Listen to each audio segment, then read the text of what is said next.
Voltamos. Você está no programa A Nossa Escola Dominical e juntos estamos tendo um privilégio de poder aprofundar e conhecer mais de Deus. Você já sabe, na Escola Dominical tem mais de Deus. E no estudo desse trimestre, quando juntos estamos aprendendo hermenêutica, entendes o que lês?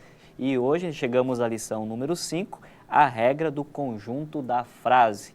E o pastor Benjamin, que é o comentarista desta revista, editor assistente do programa Educação Cristã Continuada, está aqui com a gente para enriquecer ainda mais o assunto. Seja muito bem-vindo, meu querido pastor. Muito obrigado, pastor Paulo.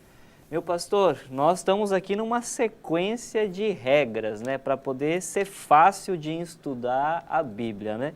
Nós começamos lá na lição número 3, lição número 3, a Bíblia interpreta a própria Bíblia, a regra das regras. Na lição passada aprendemos a regra do sentido comum e agora nós estamos trazendo mais próximo a regra do conjunto da frase. Uma introdução, o que quer dizer a regra do conjunto da frase e depois nós vamos entrar nos exemplos.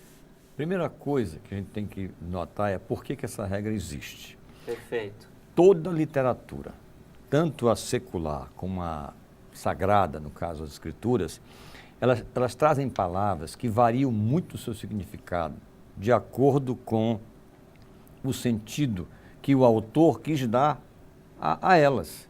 Então a gente tem que procurar na mente do autor o que ele quis dizer quando disse o que disse. Por isso é que essa regra conjunto da frase, ela é importante. E ela é derivada também da regra fundamental. Ela é importantíssima porque se você não observar essa variação de sentido, às vezes literal, às vezes figurado, vai ser muito mais difícil você entender o sentido que o autor quis dizer, quis dar àquela expressão que ele usou. Ok? Certo. Então, vou dar uma dica para vocês.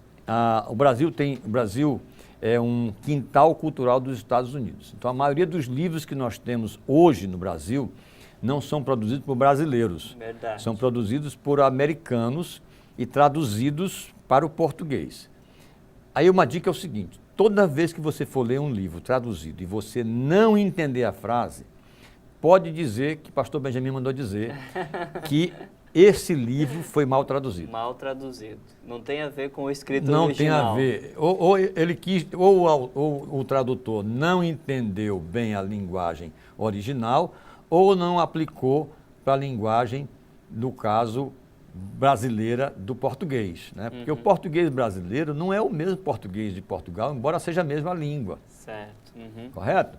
Então é preciso entender isso. Então a Bíblia tem essa situação também, porque é preciso entender o que o autor quis dizer quando disse o que disse. Tem várias versões que são correções, porque eles encontram documentos antigos, porque o conhecimento da cultura por uma pesquisa acurada de vários cientistas em diversas áreas, traz um novo entendimento, uma nova luz sobre algumas expressões, e aí a Bíblia vai sendo paulatinamente sua linguagem adaptada ao entendimento comum de hoje, ou do seu tempo. E quando nós tratamos da linguagem, né, parece que algumas versões da Bíblia, elas são uma linguagem erudita, né? Erudita, Jesus falava dessa linguagem erudita ou ela está traduzida de uma forma erudita?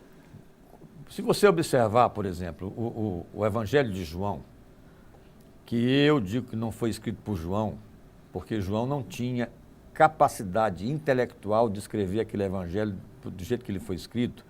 Foi muito bem escrito. O Evangelho de João é o chamado grego escorreito, linguagem escorreita. É uma linguagem profundamente, assim, maravilhosa, no sentido da gramática. Quando você vê Apocalipse, ele foi escrito por alguém que escreveu numa segunda língua, que não a sua língua materna. Ele foi escrito em grego por alguém que falava aramaico. Então, se encontra vários erros no Apocalipse, erro de linguagem comum, como tu foi, certo. Por exemplo, ou você foste, por exemplo.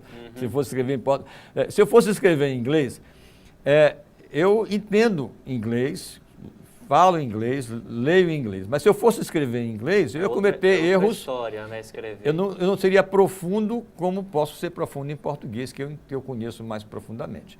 Então, a Bíblia teve essas coisas também, de pessoas que escreveram de acordo com a sua linguagem. Por exemplo, Amós. Quem era Amós? Era um boiadeiro. Ele mesmo diz, eu sou, né, ele não fala... Sou da roça. Sou da roça. Hoje em dia sou da roça. Aí ele escreveu do jeito dele. Aí, obviamente, a linguagem é adequada, não se mudou a essência da linguagem. Mas um homem como Daniel escreveu um texto brilhante, né? Hebraico brilhante. Você lê Daniel, você diz assim, puxa, esse cara escreve de um jeito maravilhoso, coisas difíceis de escrever com linguagem simples. Mas aí, Jesus falou que linguagem? A linguagem do seu tempo. Jesus falou a linguagem do povo. Está lá escrito, e falava e ensinava segundo a capacidade dos seus ouvintes. E o povo entendia. Entendia. E o povo entendia o que ele estava falando. Muito bem. No próximo bloco, nós vamos então entrar nesses exemplos, né, da regra, do conjunto da regra. Vamos falar de salvação, fé e graça, carne, e também dos exemplos da regra, sangue, chaves, pão e vinho. Fique ligado e a gente já volta então com o próximo bloco.